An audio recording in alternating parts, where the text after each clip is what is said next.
Good morning. Welcome back, everybody. This next segment is very important for all of you parents out there. With so many kids back in sports, from hockey to skiing, injuries are bound to happen. One of the most common, often overlooked concussions. What should parents watch out for? Here to explain what every parent needs to know is pediatrician Dr. Rikin Patel. Dr. Patel, thanks for being on the show. It's great to be here. Thanks for having me. Good morning. Thank you for being here. This is really such important information for every parent out there. No one wants to think about it, but if it happens, we need your advice. So first things first, what exactly is a concussion and how does it affect a child's brain? Right. So a concussion is a type of brain injury due to an impulsive force that can be to the head, the neck, or the body, and it causes rapid movement of the brain inside the skull.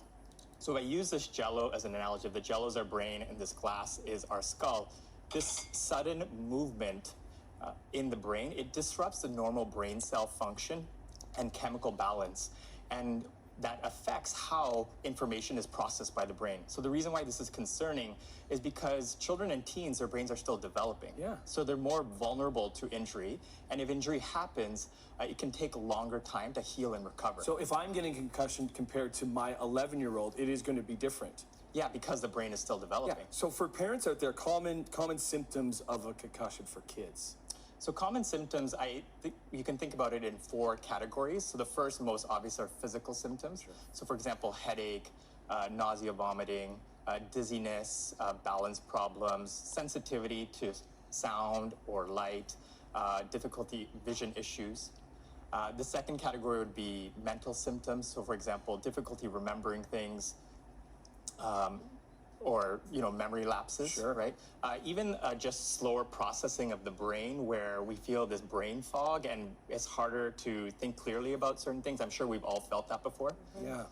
Then emotional symptoms is a third category. So some kids can appear anxious or even just easily triggered. So they're more sensitive and triggered.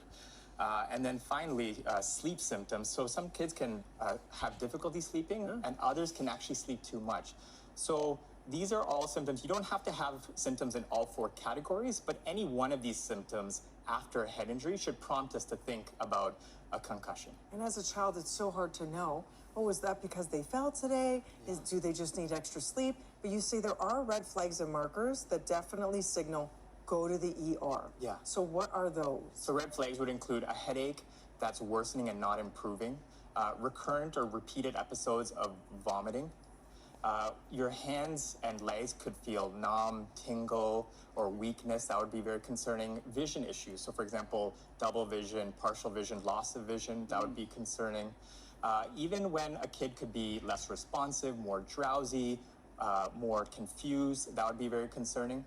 And then some kids actually can be more irritable or even combative. Now, the most obvious would be if there was any seizure, convulsions, or loss of consciousness, that would prompt any of us to go to the emergency room. What are people and parents doing at home? If the kid comes home early from school, this has happened with us, where they might have bonked their head at school. So the school, we've come and picked the kid up from school, we're bringing them home. Yeah. What do we do in the home, doctor? So parents have a very vital role in the initial management for concussions. Now, obviously, we suspect a concussion from any play or even sport. They're removed from the activity immediately, and they don't return back to the activity that day. It's really important for the parents in the first few hours to monitor their kids and their symptoms, especially in that first 3 to 4 hours, where if symptoms progress or deteriorate, they need to go to the emergency room immediately for medical attention.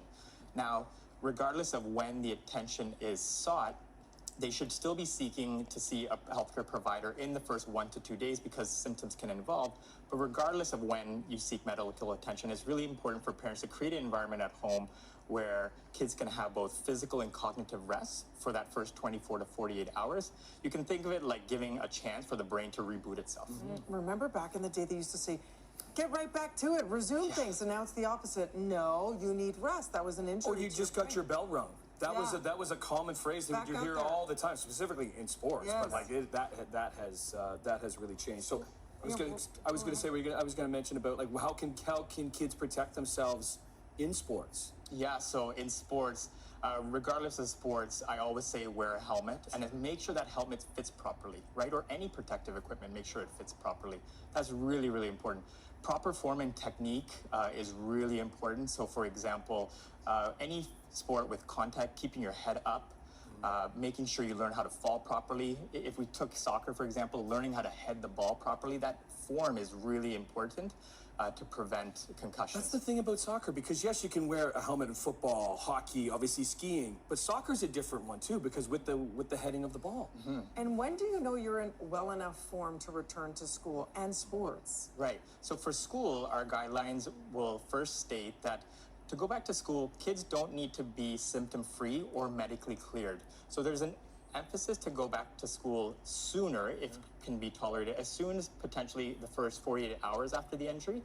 And the reason why is because prolonged time in isolation at home has actually shown to prolong recovery and increase anxiety in kids. So it really emphasizes the importance of social interaction and social connection in the recovery process. Doctor, we have to go quickly though. If you get a concussion, is it easier to get another concussion when it comes to kids? There is a lower threshold to having another concussion, yes. Okay. Okay.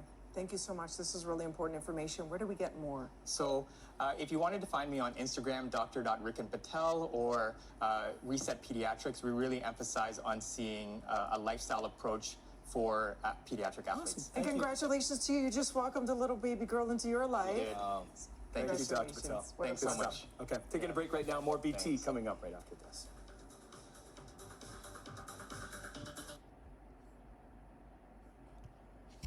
Oh, thanks so much, Stella. Well, listen, the holidays are in full swing.